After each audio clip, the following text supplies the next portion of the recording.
Let's return to the politics of the day with my colleague Graham Richardson. Richo, a bit of a bun fight between the states and the federal government. How do you read what's going on? Well, they break out from time to time, don't they? It's sort of almost expected that you've got to have a stoush every now and again. But of course, the feds always win. They have the power when the crunch comes, and they always win. What the states always hope to do is modify the Fed's stance.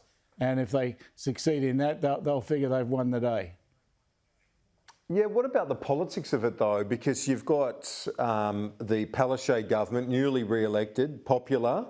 They're a popular government. Is it, in a political sense, is it a negative for Scott Morrison to be having a blue with the Palaszczuk government where he needs to retain his support?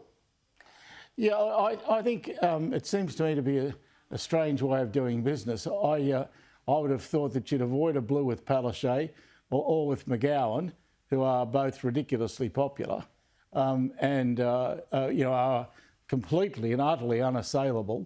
Why would you pick on them? I mean, pick on someone that they don't like, but the mob like these two, and so I think it's pretty crazy.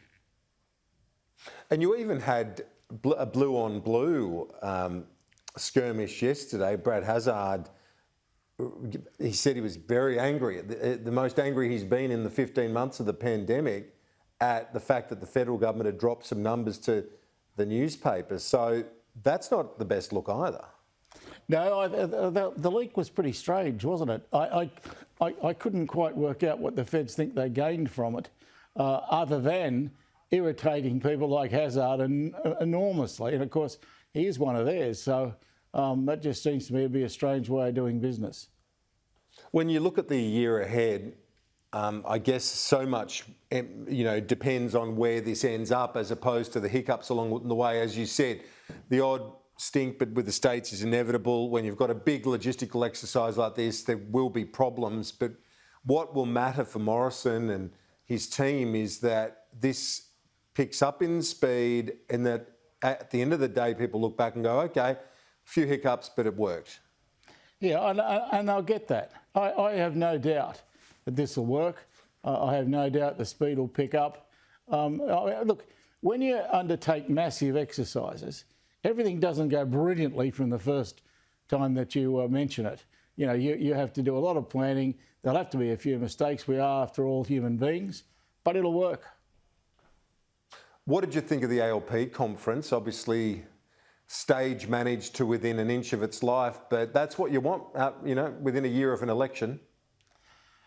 Well, yeah, look, it's a bit much though. I've been to the odd Labor Party conference, as you would guess, and I enjoyed some of the stoushes at federal conference. I remember one over the rules in Tasmania when I gave them all a spray.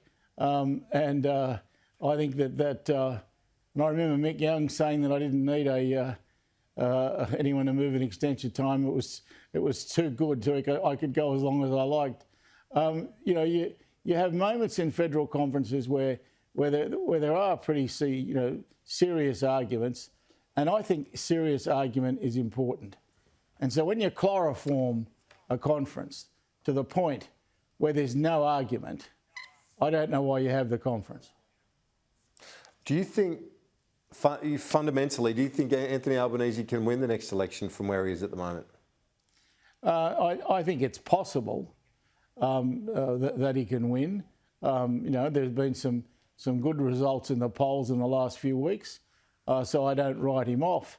But there's a lot of work to be done, and that really means cracking Queensland. You can't win unless you finally crack Queensland. And to his great credit, Anthony has spent a great deal of time in Queensland, more there than anywhere else. He realises where he's got to have some victories, and he's putting his heart and soul into it. That's all you can ask of him. Yeah, true. And that's such they're coming from a low base in Queensland, no doubt about it. The government's had a bit of drama the last few months, a lot of drama, not a bit. Do you think that the fact that the Prime Minister has been off balance, he's lost a fair bit of pain on this issue, particularly with female voters, 7% down on his approval rating. Is this the sort of thing that can be a tipping point, or would you expect him to regroup and use the economy and the vaccine to say, look, I'm getting stuff done, I'm still the safe pair of hands that you need? Well, yeah, he certainly has the capacity to do that. But as you well know, hell hath no fury like a woman scorned. And I'm not sure that women just accept that, oh, you've moved on to something else when there's something about which they are very concerned. I don't think it's as simple as that. So I'll be interested to see what occurs. But you can bet your life Albanese will be in there making sure that women are reminded continually of the dramas.